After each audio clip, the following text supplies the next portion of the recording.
येत नव्हतं. इंग्रजांना विचारल्याशिवाय काही कार्यक्रम करता येत नव्हते. पण एक कार्यक्रम करायचा ते म्हणजे गणपती उत्सव. आणि गणपती उत्सव करून आपण 11 दिवस मध्ये काही बोलू शकतो. कोणी जर म्हणलं काय कशाचा कार्यक्रम आहे तर आपण म्हणू शकतो काय आहे, गणपती उत्सव. असं लोकमान्य टिळकांना वाटलं आणि लोकमान्य टिळकांनी 1894 साली हा गणपती उत्सव साजरा करण्याचं ठरवलं.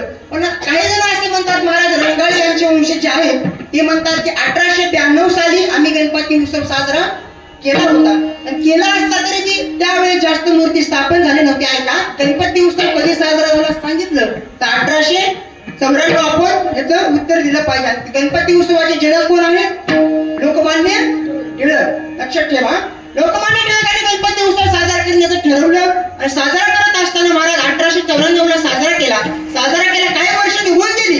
आणि जसं काही वर्ष निघून गेली की इंग्रजांना पुन्हा बातमी कळाली की म्हणजे काय होत आहे, हे गणपती उत्सव साजरा करत आहे आणि गणपती उत्सवामध्ये अनेक कार्यक्रम करत आहेत, यामध्ये भाषण होत आहे, यामुळं त्या लोकांवरती काय प्रभाव पडत आहे. म्हणून आपण काय करायचं, या लोकमान्य टिळकांना अटक करायचं, त्यांना सजा द्यायचं ठरवलं. त्यावेळेस 6 वर्षाचे लोकमान्य टिळकांना सजा देण्यात आली. आणि 6 वर्षाची सजा दिल्याबरोबर काही दिवस गणपती उत्सव साजरा होत होते, पण त्यामध्ये भाषण होत नव्हतं, काही होत नव्हतं. मग 6 वर्षानंतर ज्यावेळेस लोकमान्य टिळक बाहेर आले त्यावेळेस महाराज कोणीही लोकमान्य टिळकांना भेटत नव्हतं. कारण असं सांगितलं होतं, जो कोणी त्यांना भेटायला जाते त्यांना पुन्हा काही ना काही शिक्षा देण्यात येईल, म्हणून कोणी जात नव्हते. मग असा गणपती उत्सव हा साजरा करत होते. मग काही दिवसांनी गणपती उत्सवामध्ये बोलण्यासाठी लोकमान्य टिळकांनी प्राधान्य घेतलं आणि लोकमान्य टिळक भाषण हे करायला लागले. आणि तेव्हापासून या गणपती उत्सवाची साजरा झाली. सुंदर अशा प्रकारचे तेव्हापासून आपण हा गणपती उत्सव साजरा करतो. आपले तरुण मंडळी जास्त गणपती उत्सवामध्ये असतात आणि तरुण मंडळीने आले पाहिजे. कारण महाराज असं झालंय सध्याच्या युगामध्ये, महाराष्ट्रात तरुण जर पाहायचं ठरलं ना, असा महाराष्ट्रात तरुण झालाय ज्याला रोज धाब्याहून आणावं लागतं धरून. ऐका, ज्याला रोज धाब्याहून आणावं लागतं धरून, तो झालाय आपल्या महाराष्ट्रात तरुण. असा तरुण झाला महाराज आपल्या महाराष्ट्राचा. पण काही ना काय महाराज या गणपती उत्सवामध्ये आपण अशा कार्यक्रमाने काही ना काही आपल्यावरती प्रभाव पडतो. आपण कीर्तन ठेवलं, आपण भजन ठेवलं तर काही ना काही आपल्यामध्ये बदल झाला पाहिजे. याकरता हा सुंदर अशा प्रकारचा कार्यक्रम करायचा आहे. आपल्या मंडळाला खरंच द्यावे तेवढे धन्यवाद कमी, कारण कीर्तनाचा कार्यक्रम ठेवलाय. मी तुम्हाला सांगून गेलो, असे कार्यक्रम सरासरी गणपती उत्सवामध्ये कोण ठेवत नाही. गणपती उत्सव म्हणला की महाराज दुसरे कार्यक्रम खूप ठेवतात, पण असे कार्यक्रम कोण ठेवत नाही. खरंच आपल्या गणपती मंडळाला खूप खूप धन्यवाद आहे. विठ्ठल विठ्ठल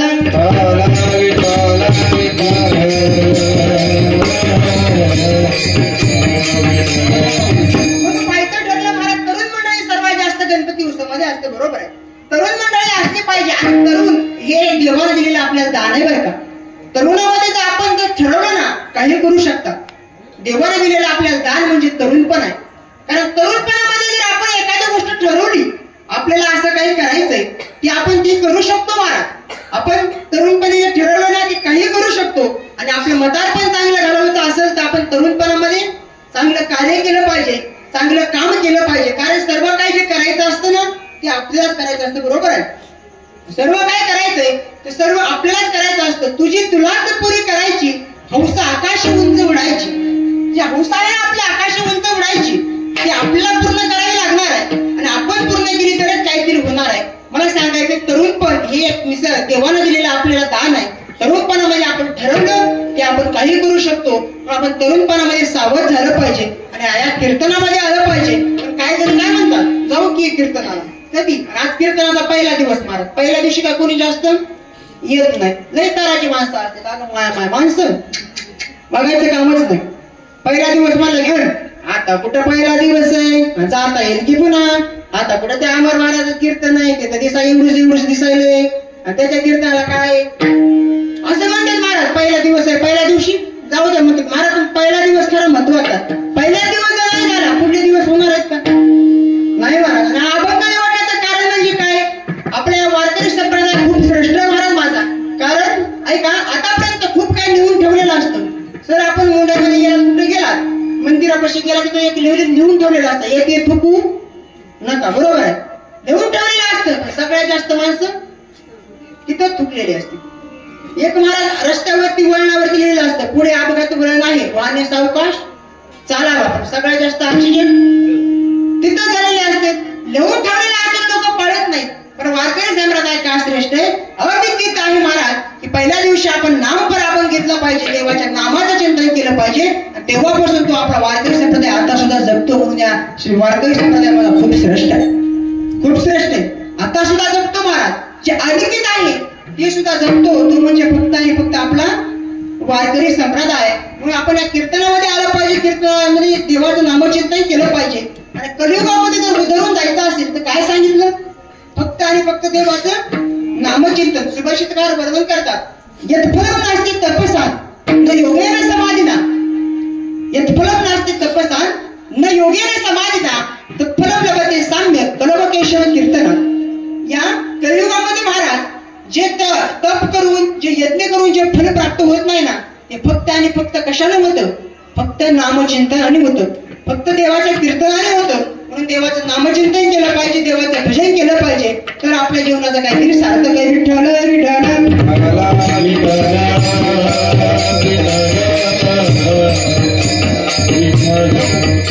मंडळी आहे आणि बारकी बारकी लेकरं आहेत त्या गणपती उत्सवामध्ये जास्त येतात, बरोबर आहे.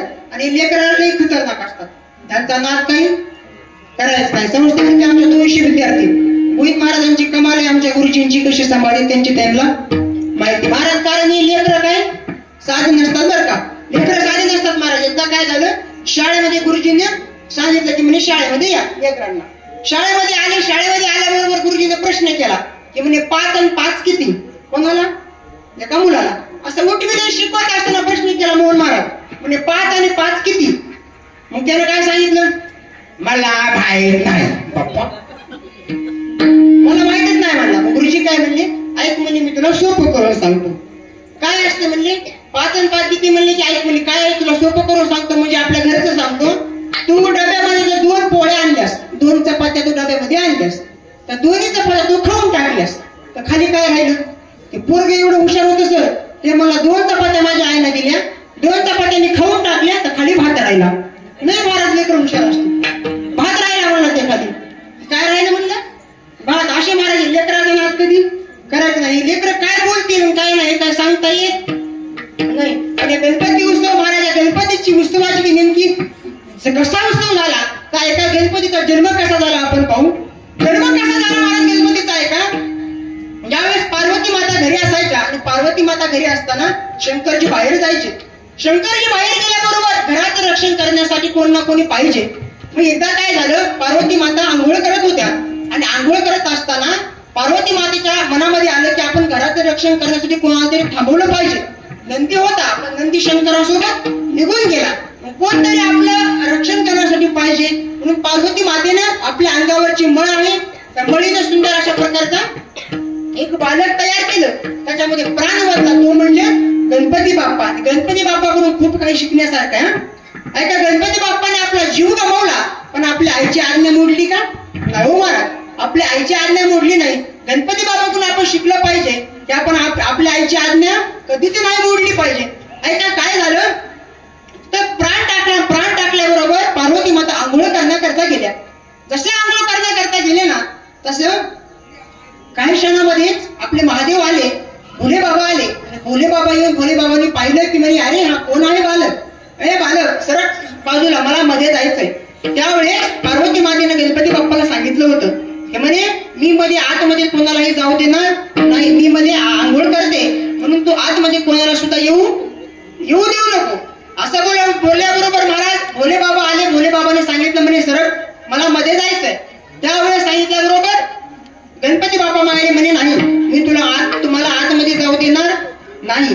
का आतमध्ये जाऊ देणार नाही, माझ्या आईने मला सांगितलं की म्हणजे कोणालाही मध्ये येऊ देऊ नको, मी कोणालाही येऊ देणार नाही.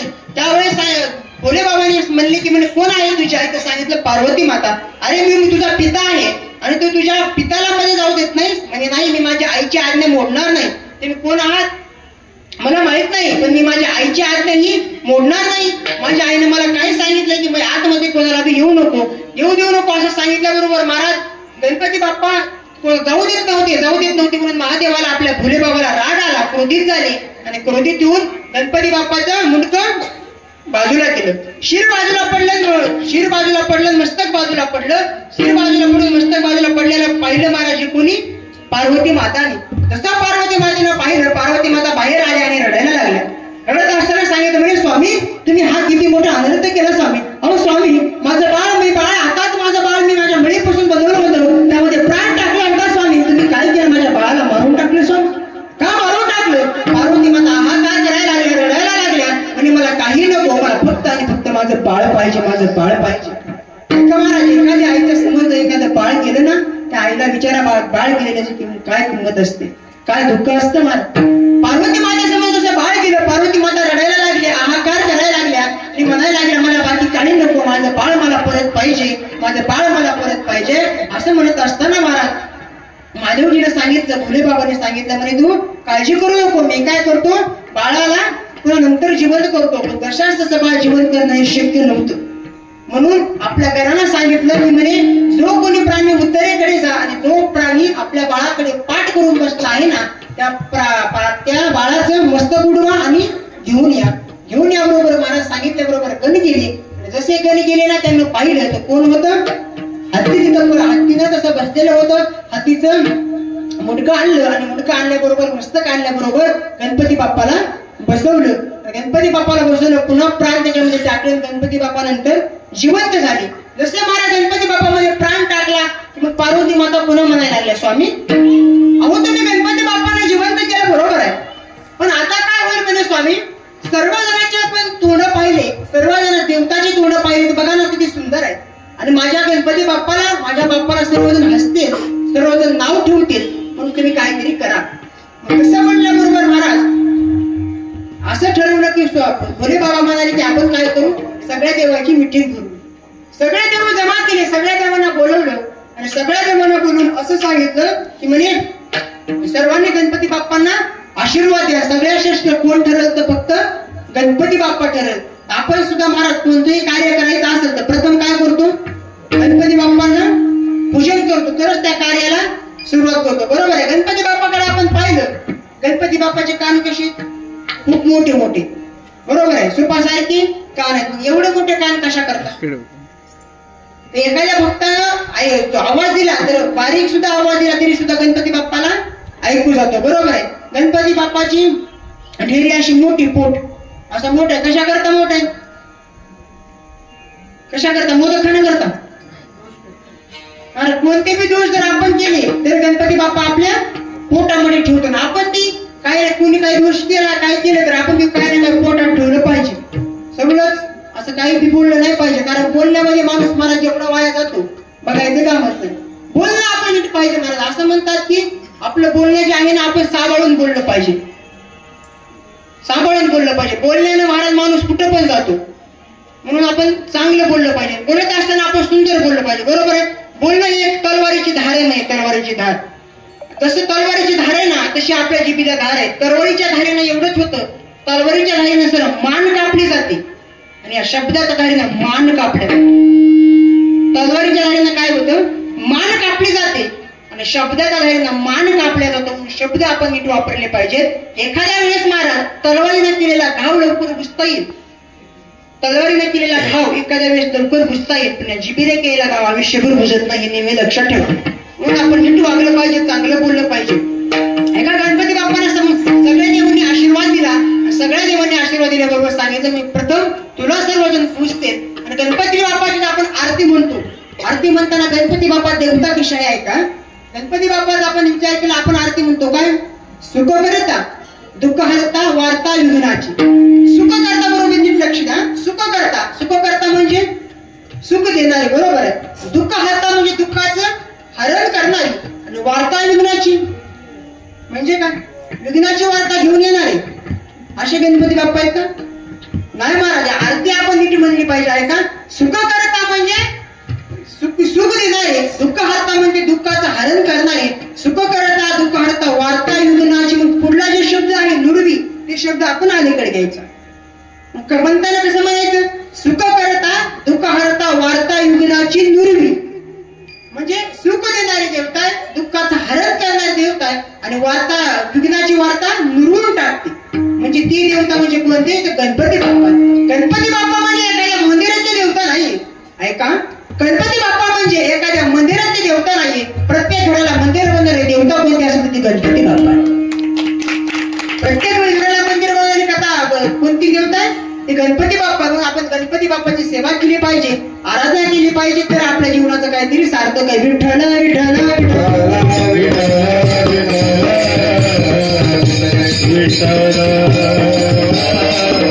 देवाने सुंदर असा नरदेव तुम्हा आम्हाला दिलाय. मायबाप खूप सुंदर अशा प्रकारचा नरदेव देवाने तुम्हा आम्हाला दिलाय. कशा करता दिलाय, देवाचं भजन करण्याकरता दिलाय. देवी दिला देव भजना गोमाटा, तोया झाला फाटा बाधिकेचा. देवाने सुंदर अशा नरदेव देवाचं भजन करण्याकरता दिला. पण आपण घालतो महाराज या संसार करता वाया. हा संसार लट्टिक आहे, संसार खोटा आहे असं समजून आपण देवाचं भजन केलं पाहिजे. माणसाने काहीतरी माणसासारखं वागलं पाहिजे. सर सध्याच्या युगात आपण पाहिलं सगळा जमाना बदलून गेला महाराज. माणसं माणसासारखं काय वागत नाही, माणसं माणसासारखं वागत नाही सर. कारण एक कवी म्हणते की गर्दीत माणसाच्या माणूस शोधते मी. अहो माणसाची गर्दी खूप आहे. इकडं पाहावं तिकडं पाहावं, तिकडं पाहावं इकडं पाहावं, सगळीकडे माणसं आहे. यामध्ये माणुसकी मात्र कोणामध्ये शिल्लक राहिली नाही. पण माणसाने माणसासारखं वागलं पाहिजे, देवाचं नामचिंतन केलं पाहिजे, देवाचं भजन केलं पाहिजे, तर जीवनाचं काहीतरी कल्याण आहे. देवाचं नामचिंतन करायचं बरोबर आहे, देवाचं नामचिंतन करायचं तर आपल्या जीवनामध्ये फायदा होणार आहे. मग नामचिंतनाला काय आट आहे का? नाही हो महाराज, कशाची आट आहे त्या नामचिंतनाला नाही. आपण चलत चलत रामकृष्ण हरी रामकृष्ण हरी असं मंत्र म्हणला, देवाचं नाव घेतलं तर महाराज म्हणतात राम म्हणता वाट चाले यज्ञ पाऊला पाऊले. राम म्हणत म्हणत आपण जर वाटणं जात असताल तर पाऊला पाऊलला यज्ञ केलेलं पुण्य आपल्याला मिळतं. एवढं तर मला जेवण करत असताना आपण जर राम राम म्हटलं, जेवण करत असताना महाराज म्हणतात राम म्हणता ग्रासो ग्रासी आणि तो नर जेवण उपवासी. म्हणून आपण कोणतंही कार्य करायचं असेल देवाचं नामचिंतन केलं पाहिजे. एक बाबा होते आणि एक बाबा देवाचं नामचिंतन करायचे, देवाचं भजन करायचे. 80 वर्ष झालेलं होतं. देवाचे किती उपकार सांगतो. 80 वर्ष झालेलं होतं आणि 80 वर्षाचे बाबा होते. काय झालं म्हणजे बाबाचं दुखायला लागलं. जसं बाबाचं दुखायला लागलं ना तसं महाराज बाबाला ऍडमिट केलं, दवाखान्यामध्ये नेलं. दवाखान्यामध्ये नेलं, ऍडमिट केलं. काही दिवस बाबांना 15 दिवस दवाखान्यामध्ये ठेवलं, हॉस्पिटलमध्ये ठेवलं. त्यानंतर बाबाला सुट्टी झाली. सुट्टी झाल्यानंतर महाराज बाबानं हातामध्ये बिल पाहिलं. बिल झालं होतं महाराज 10 लाख रुपये. ऐका, बिल झालं होतं 10 लाख रुपये. 10 लाख रुपये बिल बाबानं पाहिलं आणि बाबांच्या डोळ्यामध्ये अश्रू आले. वारकरी बाबा होते, देवाचं भजन करायचे, देवाचं पूजन करायचे.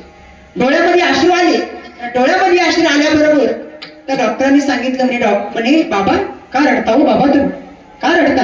अहो जास्त तुम्हाला पैसे वाटतात का बाबा? ऐका ना बाबा, तुम्हाला जास्त पैसे वाटत असतील ना बाबा, तुम्ही मला एवढे पैसे देऊ नका हो बाबा. ऐका ना बाबा, तुम्ही एवढे पैसे देऊ नका, यामध्ये मला 1 लाख रुपये तुम्ही कमी द्या, 90 लाख रुपये द्या बाबा, पण तुम्ही मात्र रडू नका. त्यावेळेस महाराज बाबा आणखी सुद्धा रडायला लागले. बाबा आणखी रडायला लागले आणि बाबा रडत असताना पुन्हा डॉक्टरांनी प्रश्न केला म्हणे बाबा का रडता बाबा, तुम्ही सांगा ना बाबा तुम्ही का रडता? हो बाबा, तुम्हाला जर यात सुद्धा जास्त पैसे वाटत असतील ना बाबा, तुम्ही मला आणखीन कमी पैसे द्या बाबा, मला 8 लाख रुपये द्या बाबा, पण तुम्ही मात्र रडू नका. त्यावेळेस त्या बाबाने दिलेलं उत्तर तुम्हाला सांगायचं आहे. ते बाबा म्हणाले अहो डॉक्टर साहेब, ऐका ना डॉक्टर साहेब, तुम्हाला वाटतं का मी पैशामुळे रडतो? नाही हो डॉक्टर साहेब. अहो डॉक्टर साहेब 400 एकरचा मी एकटा मालक आहे. अहो डॉक्टर साहेब मला 2 मुलं डॉक्टर साहेब, दोन्ही मुलं माझे दुसऱ्या देशामध्ये असतात, खूप मोठे इंजिनियर आहेत, त्यांना 2-2 लाख रुपये महिना आहे, आणि तुम्हाला वाटतं का मी पैशासाठी रडतो? नाही हो डॉक्टर साहेब. त्या डॉक्टर साहेब म्हणाले बाबा तुम्ही का रडता मला सांगतात? सांगा ना बाबा तुम्ही का रडता? त्यावेळेस ते बाबा काय म्हणाले ऐका माऊली, ते बाबा म्हणाले अहो डॉक्टर साहेब, तुम्ही मला 15 दिवस सांभाळलं, 15 दिवस सांभाळायचे तुम्ही माझ्याकडून 10 लाख रुपये घेतले. अहो तो पांडुरंग परमात्मा माझा गणपती बाप्पा मला 80 वर्ष झालं सांभाळतो, त्याने 1 रुपया सुद्धा मागितला नाही. अहो माझा पांडुरंग, माझा देव, माझा भगवान, माझा गणपती बाप्पा मला 80 वर्ष झालं सांभाळतोय, पण त्यानं अजून 1 सुद्धा रुपया सुद्धा मागितला नाही, 1 रुपया सुद्धा मागितला नाही. ऐका मला, देवाचे आपल्यावरती किती उपकार आहेत, किती उपकार आहेत आपल्या देवाचे आपल्यावरती. देव आपल्याला या महाराष्ट्रामध्ये देवाने आपल्याला जन्म दिला, त्यातील परळीमध्ये जन्म दिला. परळी म्हणजे महाराज साधन नाही, पंचम ज्योतिर्लिंग म्हणून आपण वैजनाथ भगवंताला म्हणतो. या परळीमध्ये आपल्याला देवाने जन्म दिलाय. महाराष्ट्र बी आपला साधा नाही मायबाप. या महाराष्ट्रामध्ये जन्म दिला, या परळीमध्ये आपल्याला जन्म दिला. आपण देवाचे काय ना काय उपकार मानले पाहिजे, देवाचं नामचिंतन केलं पाहिजे. आणि नामचिंतन केल्याबरोबर महाराज काय ना काय फायदा होतच असतो. जसं त्या बाबाला नामचिंतन केलं, काय ना काय फायदा होणार आहे महाराज. ऐका, हा निर्दय देवाने दिलाय. आपण काय केलं पाहिजे? गळ्यामध्ये सुंदर माळ घातली पाहिजे, आपण गंध लावला पाहिजे, गळ्यामध्ये तुळशीची माळ घातली पाहिजे. ऐका, आपण जर एखाद्या वेळेस सोन्याची चेन गळ्यामध्ये घातली, ऐका, सोन्याची चेन आपण गळ्यामध्ये घातली तर एखाद्या चोराची नजर आपल्यावरती पडेल. बरोबर आहे. सोन्याची चेन आपण गळ्यामध्ये घातली, एखाद्या चोराची नजर आपल्यावरती पडेल. पण पवित्र अशी तुळशीची माळ आपण गळ्यामध्ये घातली, माझ्या पांडुरंगाची नजर तुमच्यावरती पडल्याशिवाय राहणार नाही. नक्की माझ्या पांडुरंगाची नजर तुमच्यावरती पडेल. आपण तुळशीची माळ गळ्यामध्ये घातली पाहिजे, आपण भुका लावला पाहिजे, आपण गंध लावला पाहिजे. गंध लावताना जरा नीट लावला पाहिजे.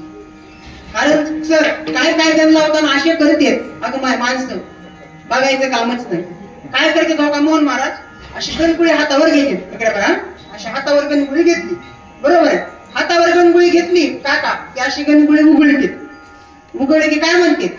रावसा काय सांगावं रावसा तुला, भाऊकीने आपल्याला उघडून खाल्लं. अशी गणगुळी उघडताना भाऊकीने आपल्याला उघडून खाल्लं. रावसा काय करा? मग काय करा रावसा, आपलं काय खरंय? आपल्या कुठे दंडामध्ये ताकद राहिली, दंडामध्ये कुठे आपल्या ताकद राहिली, त्यांच्या कुठं नादी लागावं रावसा, आपल्या कुठं मनगटात पडले लगेच गणगुळी अशी मनगटाला. बर काय बी असावं, भाऊकीने पोटावर वार करावं, पण पाठीवर करू नये. मग भाऊकी आपली काय करते? पाठीवर करते. पाठीवर वार करावं पण पोटावर वार करू नये. अशी पोटाला जाऊ द्या रावसा, काय बी झालं तरी काय होणार आहे, शेवटी नशिबातलं कुठं जाणार. असा गंध लावतो. आपण गळ्यामध्ये सुंदर अशी माळ घातली पाहिजे, आपण कपाळाला गंध लावला पाहिजे, तर आपल्या जीवनाचं काहीतरी सार्थक आहे. देवाचं आपण नामचिंतन केलं पाहिजे, देवाचं भजन केलं पाहिजे, तर आपल्या जीवनाचं काय सार्थक आहे. बरं महाराज, तुम्ही म्हणता देवाचं भजन करायचं, देवाचं नामचिंतन करायचं. देवाचं नामचिंतन करत असताना आमच्या जीवनात फायदा काय होईल? देवाचे पाऊल आमच्या अंतःकरणामध्ये राहतील, समान राहतील. बरं महाराज, अंतःकरणामध्ये समान राहतील. मग आम्ही काय करावं? देवाचं नामचिंतन करायचं. देवाचं नामचिंतन नेमकं कसं करायचंय? कीर्ती श्रवण कशी करायची आवड माझ्या Oh